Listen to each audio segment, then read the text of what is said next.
ये औरत जो सालों से किडनैप थी, उसे अचानक अपने जूते की सोल में एक एस्केप मैप मिला। जैसे ही उसने वो देखा, उसके अंदर उम्मीद की चिंगारी जल उठी। लेकिन जैसे ही उसने चुपचाप उसे खोलकर देखने की कोशिश की, दो भाई आ गए। औरत डर के मारे बिल्कुल फ्रीज हो गई। तभी उसकी भाभी भाग कर आई और एक झटके में उससे वो मैप छीन लिया। लेकिन जब उसे पता चला कि वो एक नक्शा है, उसने भाइयों को कुछ नहीं बताया। उल्टा कहा, ये तो सिर्फ एक पुराना कागज है। आदमी ने नफरत से मुंह बनाया और चला गया। जब वो चला गया, औरत ने भाभी से पूछा कि उसने उसकी मदद क्यों की। भाभी शॉक में आ गई। उसे यकीन नहीं हुआ कि जो औरत इतने सालों से पागल थी, वो सडनली नॉर्मल कैसे हो गई। और ये सब उस आदमी की वजह से हुआ था। कुछ देर पहले ही वो आदमी जुए में हार कर घर आया था और अपनी ही बेटी को बेचने की प्लानिंग कर रहा था ताकि वो $30,000 का कर्ज चुका सके। जब औरत ने उसे रोकने की कोशिश की तो उसने उसे दीवार पर धक्का मार दिया। सिर पर जोर से चोट लगने से उसकी खोई हुई यादें वापस आ गई। उसे सब याद आ गया, कैसे वो एक फेमस फैशन डिजाइनर थी। 5 साल पहले वो एक काम के सिलसिले में ट्रिप पर गई थी और वहीं से ह्यूमन ट्रैफिकर्स ने उसे उठा लिया। फिर उसे इस जुआरी आदमी को बेच दिया गया, जिसने उसे कैद करके रखा और जबरन एक बेटी पैदा करवाई। लेकिन क्योंकि उसने लड़का नहीं दिया, वो रोज उसे मारता। धीरे धीरे वो अपना होश खो बैठी। उसके पास सिर्फ अपनी बेटी की याद बाकी रह गई। अब जब उसे याद आ गया कि वो कौन है, तो उसने अपनी बेटी को बचाने की ठान ली। उसने भाभी से मदद मांगी, लेकिन भाभी तो खुद सालों से बंद थी। उसे लगता था कि यहाँ से भागना पॉसिबल नहीं है। ऊपर से औरत के पैर में जंजीर थी, भाग भी नहीं सकती थी। लेकिन अब वो मौका नहीं छोड़ना चाहती थी। जब वो आदमी घर वापस आया, औरत ने थोड़ा बोल्ड सा लंजरी पहना। आदमी ने जैसे ही उसे देखा,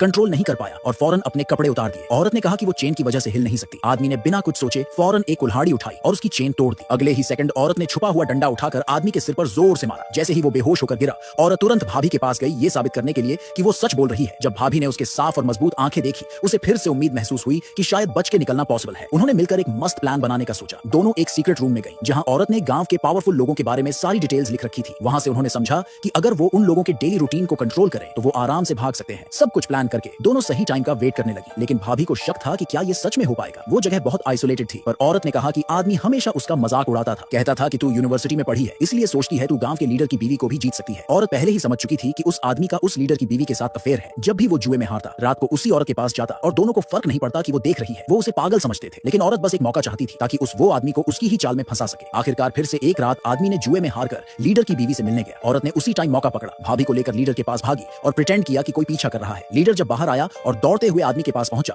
तो उसने देखा कि उसकी बीवी उसी आदमी से चिपकी हुई थी। गुस्से में लीडर ने आदमी की जमकर पिटाई कर दी, लेकिन आदमी बोला, अगर मुझे मार दिया तो $60,000 नहीं मिलेंगे। लीडर थोड़ी देर चुप रहा, फिर उसे माफ कर दिया, लेकिन उसने कंडीशन रखी, 3 दिन के अंदर पैसे चाहिए वरना जान से मार दूंगा। इसके बाद आदमी ने अपनी सारी फ्रस्ट्रेशन उस औरत पर निकाली, यहाँ तक कहा कि उसके हाथ काट देगा। तभी भाभी ने एक फैब्रिक निकाली और बोला कि ये औरत पहले बहुत बड़ी डिजाइनर थी और ये कपड़ा बहुत महंगा बिक सकता है। आदमी को आइडिया पसंद आया और उसने अगली सुबह सिटी जाने का प्लान बनाया। बड़ा भाई भी एक्साइटेड होकर साथ जाना चाहता था, लेकिन आदमी ने मना कर दिया और कहा कि तू यहीं रहकर औरत की निगरानी कर। लेकिन उसे नहीं पता था कि ये सब औरत का प्लान था। अगले दिन आदमी शहर से बहुत सारा पैसा लेकर लौटा और एक बेहतर जिंदगी के सपने देखने लगा। तभी उसने भाई के कदमों की आवाज सुनी तो जल्दी से पैसे एक शू बॉक्स में छुपा दिए। उसे नहीं पता था कि 2 लोग खिड़की से सब देख चुके थे। भाभी ने धीरे से औरत से पूछा, अब आगे क्या? औरत ने अपना अगला स्टेप बताया। उधर गांव के किसी कोने में कुछ नेबर्स आदमी की कमाई की बातें कर रहे थे और ठीक उसी वक्त बड़ा भाई सब कुछ सुन रहा था।